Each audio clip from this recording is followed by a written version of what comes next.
town of Dry Creek was a place where dust never seemed to settle. Wagons rolled in and out.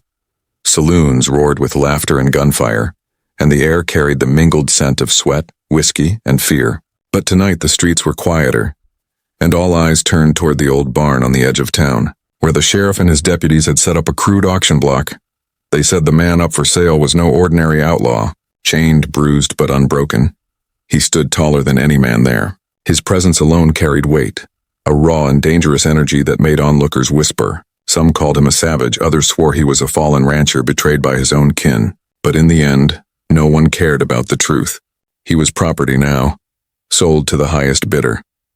Among the townsfolk, a woman pressed a trembling hand to the thin purse hidden in her apron. Her name was Clara May, and she had nothing left in this world but a heart that refused to stop hoping. She'd come west as a mail-order bride, promised to a rancher who turned cruel within weeks of her arrival. Scars on her arms told the tale of her flight from him. Since then, she'd scraped by cleaning rooms at the boarding house, sewing by candlelight, taking whatever work a woman alone could find. Clara knew what it meant to lose everything, and when her eyes landed on the chained man with the wild stare, something deep within her sparked. Not just pity, but recognition. She saw herself in him, broken yet unbent, cast down but not defeated. The sheriff barked for silence, and the bidding began. Farmers snorted their offers, ranchers laughed and raised the price. Men eager for cheap labor or a fighter to throw into the pits. Every number drove a nail into Clara's chest, for she could feel her few coins slipping further out of reach. But still she stayed, her lips pressed tight, her eyes locked on him. Finally, with only 2 bidders left, Clara's breath hitched. Her hand dove into her apron, pulling free the purse that held the last of her savings, coins worn smooth from passing through too many hands. Her voice, soft but steady, cut through the din. "I'll pay it." The barn went still. Men turned, smirking, jeering, but some looked uneasy. The idea of a woman buying a man unsettled even this rough crowd. The sheriff, amused, shrugged and slammed his gavel. "Sold." To the lady, Clara's knees nearly buckled as she stepped forward. She could feel the burn of every stare on her back. But she didn't care. With shaking fingers, she pressed her coins into the sheriff's palm, her heart pounding as the deputies unshackled the man. He didn't move at first. He just stood there, his dark eyes fixed on Clara like a hawk sizing its prey. Then, slow as a storm rolling in, he stepped off the block and walked to her side. Towering, broad-shouldered, and scarred, he was everything the word dangerous could conjure. Yet Clara did not flinch. "Why?" His voice was low, rough as gravel. Clara swallowed hard. "Because no one deserves to be caged. Not you." He stared at her, something shifting in his gaze, something old and wounded and fierce. And then, to the shock of everyone watching, he reached for her hand. "Then you're mine now," he said simply. Not as a question, not as a plea, a claim, a vow.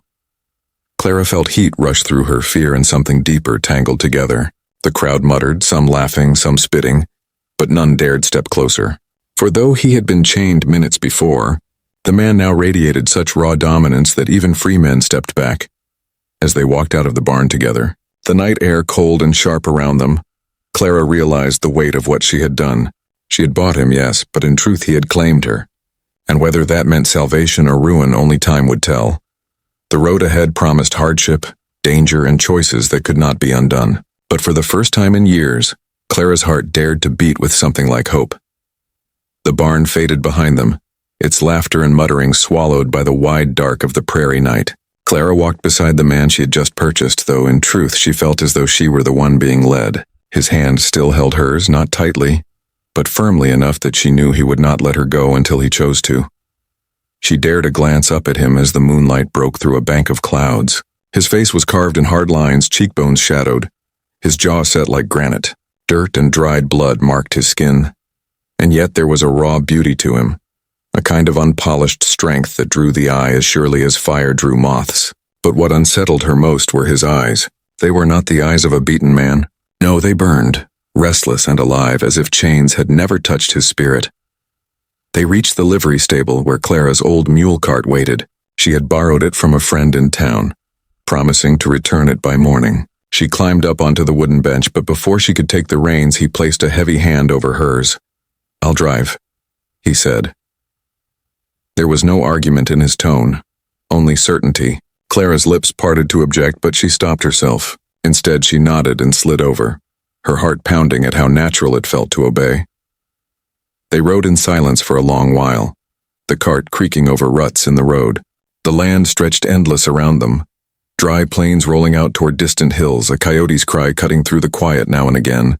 Clara clasped her hands together in her lap, trying to summon courage. "What should I call you?" she asked at last. His gaze stayed fixed ahead. "My name is Jonah." She repeated it softly as if the name itself carried weight. Jonah. It suited him. Strong, biblical, touched with fate. "They said you were an outlaw," she ventured carefully. "Is it true?" For a moment he did not answer. Then with a faint, humorless smile he spoke. "Depends on who you ask. The sheriff would call me one. The men who sold me tonight, they would too. But I've never stolen what wasn't owed, and I've never raised my hand except in defense." Clara studied him in the pale light. Something in his voice rang with bitter truth. She wanted to believe him, but the world had taught her caution, and yet she thought of how he had looked at her back in the barn. Not with hunger or cruelty, but with a strange sort of recognition. "Why did they want you chained?" she asked. His hands tightened on the reins. "Because I wouldn't bow. Men like the sheriff, they profit from broken souls. If you can't be bent, they sell you. And if you can't be sold, they bury you." The weight of his words pressed on her chest. Clara knew too well what it meant to be broken for someone else's gain. Her own marriage, brief and bitter, had nearly destroyed her. She turned her face away, swallowing the ache that rose in her throat. After some time, Jonah spoke again, softer now. "Why did you buy me?" The question pierced her. She had asked herself the same thing a dozen times since that moment. "Because I couldn't stand to see them strip away what was left of you," she whispered. "Because I know what it feels like to be powerless. And because something in me wouldn't let me walk away." Jonah finally turned his head, his gaze locking on her with a force that nearly stole her breath. "You risked everything for me. You don't know me, but you chose me. That means something, Clara, more than you realize." His words wrapped around her, both frightening and strangely comforting. No man had ever spoken her name like that, like it was worth holding on his tongue. They drove until the horizon began to pale with dawn. Clara's borrowed shack sat at the edge of a small grove, a place where she had found refuge after fleeing her husband. Its roof sagged, its walls leaned, but it was hers. As Jonah pulled the cart to a halt, Clara felt shame wash over her. "It isn't much," she said, her voice small. Jonah stepped down and offered his hand to help her. "It's more than I had this morning." She looked at him surprised. For a moment, the iron hardness in his expression cracked, and she saw not just the alpha, the fighter, the untamed man, but someone weary, someone who had lost as much as she had. Inside, Clara stoked the fire and set about brewing a thin coffee, her hands shaking as she poured it into chipped mugs. Jonah accepted his without a word, sipping slowly as he sat at the table. Silence stretched between them again, but it was no longer empty. It was thick, charged as though the walls themselves leaned closer to listen. Finally, he set the mug down. "From this moment on, you're under my protection," he said, voice steady as an oath. "Whatever comes, whatever hunts me, and it hunts you too now. But I won't let it touch you." Clara's breath caught. She had rescued him, but now it seemed he had bound her into his world. A world of danger, secrets and promises sealed not with papers or rings, but with the raw edge of survival. She ought to have felt afraid. And yet deep inside she felt a spark she had not known in years, a spark of belonging, of being seen, of being claimed, not as property but as something worth fighting for. The days that followed moved like shifting sands, fragile and uncertain. Clara rose each morning with the same unease, half expecting to wake and find Jonah gone, vanished into the wilderness with nothing left behind but the echo of his promise. Yet every dawn he was there, his broad frame bent over the woodpile or hauling water from the creek. He moved through the small shack as though it had always been his, though his presence transformed it. The once lonely silence now carried the low rhythm of his breath, the scrape of his boots, the steady beat of a man who refused to be erased. Clara watched him from the doorway one morning as he split logs, his muscles straining beneath a torn shirt, the axe rising and falling with ruthless precision. There was violence in his strength, yes, but also control. A discipline born not of cruelty but of necessity. She realized then that Jonah was not simply a man. He was a survivor shaped by battles she could only imagine. And though she feared what such a man might bring upon her, She could not deny the strange pull she felt each time their eyes met. Their uneasy peace broke on the third night. A horseman arrived in Dry Creek, carrying whispers from the sheriff's office. The town was small and rumors traveled like fire in tall grass. By morning, Clara overheard the shopkeeper telling the boarding house matron that Jonah wasn't just some rancher gone astray. He was wanted in 3 counties. Wanted for a killing. When Clara returned home with a basket of flour and beans, her heart thudded with dread. She found Jonah sharpening a knife by the hearth, his expression grim as ever. She set the basket down, her voice trembling despite her effort to steady it. "They say you killed a man," she said. Jonah didn't look up. The rasp of steel on stone filled the room before he finally answered. "I did." The truth struck her harder than denial would have. Clara's breath caught and she sank onto a chair, her hands gripping her skirts. "Why?" He lifted his gaze then, and for the first time she saw the storm raging behind his eyes. "Because he tried to take everything from me. My land, my cattle, my freedom. And when I stood against him, he came at me with a gun. I didn't choose that fight, Clara, but I finished it." The room seemed smaller, the fire hotter, the distance between them unbearable. Clara wanted to recoil, to hide from the weight of his confession. And yet some part of her, the part that bore scars of her own, understood. Sometimes survival demanded blood. "The law won't care about your reasons," she whispered. Jonah gave a humorless smile. "The law never has. That's why they chained me. That's why they sold me." He leaned forward, his voice a low growl. "But they'll never own me." A silence stretched, heavy with unspoken fear and something else, something tangled between them. Clara thought of how easily Jonah could crush her if he chose, but he hadn't. Instead, he had split her wood, guarded her home, and given her the one thing no man before him had offered: protection without cruelty. Still, the danger was real. That night, Clara lay awake, listening to Jonah's slow, even breathing from across the room. Every creak of the shack made her flinch. Every distant howl sent her heart racing. She knew men would come. Sheriff's men, bounty hunters, those who smelled coin in capturing a fugitive. The question that clawed at her was not whether they would arrive, but when. Her answer came sooner than she feared. On the 5th day, as Clara hung wet laundry on the line, dust rose on the horizon. 2 riders approached, their silhouettes sharp against the sun. Jonah stepped out of the barn, eyes narrowing as he spotted them. "Inside," he said. Clara hesitated. "What will you do?" "What I must."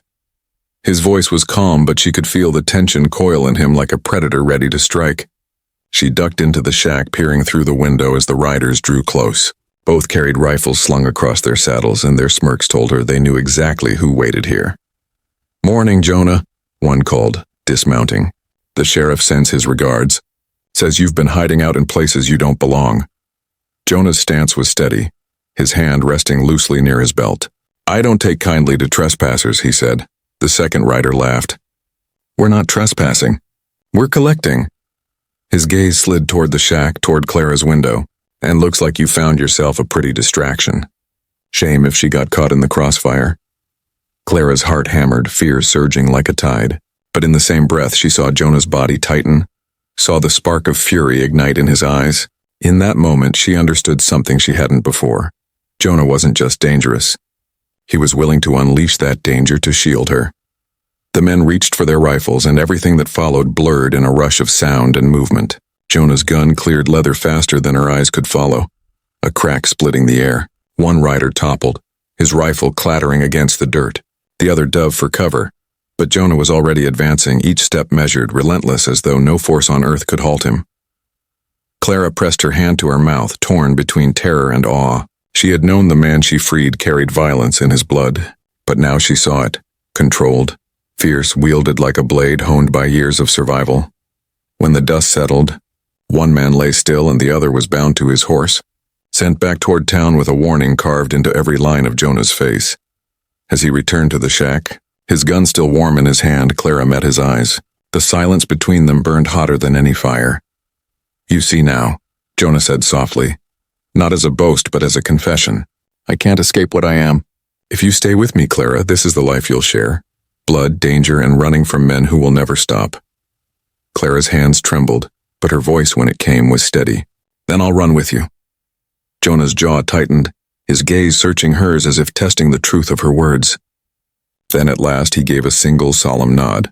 The prairie gave them no rest. By dawn they were gone from the shack, Clara clinging to the mule cart as Jonah urged the weary beast into a steady trot. The air was sharp with the scent of dust and sage, and the horizon stretched endless in every direction. Clara looked back only once, watching her small home grow smaller and smaller until it vanished into the morning haze. It had been little more than a leaning shelter, yet it had been hers. Leaving it behind was like tearing away the last piece of her old life. She pressed her lips together and turned forward, determined not to let Jonah see her tears. Jonah rode in silence, his hands steady on the reins, his eyes scanning the land with the vigilance of a hunted animal. He had said little since the gunfight, but his silence was not cold. It was focused, deliberate.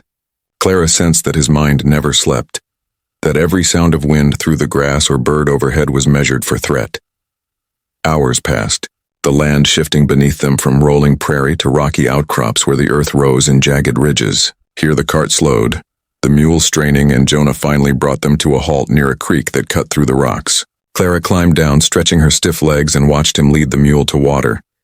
"You knew they'd come," she said quietly. Jonah glanced at her, his dark hair falling into his eyes. "They'll keep coming. Men like that don't stop until they've collected what they're owed, or until they're buried. And what do they think you owe them?" He crouched by the water, filling a tin cup. For a moment he didn't answer, and she thought he would dismiss her. Then slowly he said, "Land. Cattle, my father's legacy. A ranch carved out of the wilderness with sweat and blood. Men killed him for it, Clara, and when I fought back, they branded me an outlaw. The sheriff was in their pocket. Always has been." Clara's breath caught. She had expected violence, betrayal, but not something so raw. She moved closer, kneeling beside him, her skirt brushing the dirt. "So all this, the chains, the auction, it was never about justice." Jonah's eyes hardened. "Justice out here is just another word men use to dress up greed. But I remember what's mine, and I'll take it back." His vow hung heavy in the air, thick with the weight of vengeance. Clara felt a chill despite the sun. Part of her recoiled at the thought of more blood, more violence. Yet another part, the wounded, angry part of her that had once endured cruelty at her husband's hands, understood the hunger for retribution. They camped that night beneath a stand of cottonwoods, the stars burning bright above them. Clara sat close to the fire, her blanket pulled tight while Jonah moved like a shadow on the edge of the flames. Always alert, always watching. She wanted to ask him more, to peel back the layers of the man she had freed, but something in his silence told her he was not ready. Instead, she told him her story, haltingly at first, then in a rush, how she had answered a mail-order ad, how she had traveled west with a heart full of hope only to be met with cruelty and fists, how she had fled in the dead of night, clutching only her small purse and a prayer. She did not look at him as she spoke, ashamed of the weakness her words revealed. When she finally fell silent, Jonah crossed the fire and sat beside her. His presence was overwhelming yet strangely steadying. "You're not weak," he said, his voice low and sure. "You're still here. That makes you stronger than most." Tears stung Clara's eyes. No man had ever spoken to her like that, had ever seen her not as a burden or possession, but as something enduring, something worthy. She turned her face toward him, and for the first time, she saw a flicker of softness in his gaze, a crack in the armor. But before the moment could deepen, a sound split the night, a branch snapping in the darkness. Jonah was on his feet instantly, his gun in hand, his body taut as a drawn bow. Clara's heart raced as she clutched her blanket, staring into the shadows. Two figures emerged from the trees, Lakota hunters, their faces painted, their bows drawn. Clara's breath caught, terror twisting in her chest. She had heard the stories townsfolk whispered, stories of raids and vengeance. But Jonah did not raise his weapon. Instead, he lowered it, his voice steady as he spoke in words Clara did not understand. The hunters paused, their eyes flicking from Jonah to Clara, their expressions unreadable. Then after a tense moment, they lowered their bows. One of them answered in the same tongue Jonah had spoken, and Clara watched in stunned silence as Jonah conversed with them, his voice calm, respectful. When at last the hunters melted back into the trees, Jonah returned to the fire. Clara stared at him, her fear mingled now with awe. "You speak their language," she said. Jonah gave a faint nod. "My mother was Lakota. My father, a rancher. I've walked in both worlds, and been claimed by neither." The confession struck her like a revelation. No wonder he seemed both of the land and apart from it. No wonder he carried the weight of belonging nowhere. Clara's heart ached for him, even as her admiration grew. As the fire crackled and the stars wheeled overhead, Clara understood that Jonah was more than a fugitive. He was a man forged between worlds, hunted by enemies on every side yet unyielding, and now by choice or by fate, she was bound to his path. The land hardened as they pressed further west, the soft roll of prairie giving way to canyons and scarred cliffs where the sun burned mercilessly during the day, and the cold cut like knives at night. Clara had never known such unforgiving country, and yet with Jonah leading her she felt both fear and safety in equal measure. He moved like the wilderness belonged to him, reading the signs in stone and soil, guiding her along paths that seemed invisible until he pointed them out. But safety was an illusion, fragile as glass. On the sixth night, while the fire burned low, Clara heard it first, a distant thrum that grew into the unmistakable rhythm of hooves. Jonah's head snapped up, his body tense, his hand already on his revolver. "They've found us," he murmured. Clara's pulse surged, her hands trembling as she clutched her blanket. "How? We've been careful." Jonah's eyes narrowed, scanning the dark horizon. "Because someone wants the price on my head bad enough to follow a ghost trail." His jaw clenched. "And they won't care what they do to you if it brings me in." Within moments he doused the fire, grabbed the mule's reins, and pulled Clara onto the cart. They rode through the blackness, the stars wheeling overhead, every bump in the rocky trail jarring through Clara's bones. Behind them, the hoofbeats grew louder, closer, the hunters relentless. At dawn, they reached a narrow pass between two ridges. Jonah halted the mule, his eyes grim as he studied the terrain. "We can't outrun them here," he said. "This is where we make our stand." Clara's breath caught. "Stand? Jonah, there are too many." He turned to her, his voice low but steady. "If I run, they'll only chase harder. If we face them here, maybe some will think twice." He placed a hand against her cheek, rough and gentle all at once. "But you, when the shooting starts, you run. Don't look back." Tears blurred her vision. "No, I won't leave you." Something fierce and tender flickered in his eyes. "Clara, you saved me from the block. You gave me a chance when no one else would. If I fall here, let me know you lived, even if I didn't." She wanted to argue, but the thunder of hooves silenced her. The bounty hunters poured into the pass, a dozen strong rifles gleaming in the pale morning light. Their leader, a lean man with a scar down his jaw, raised his hand. "Jonah Carver," he called, his voice sharp as steel.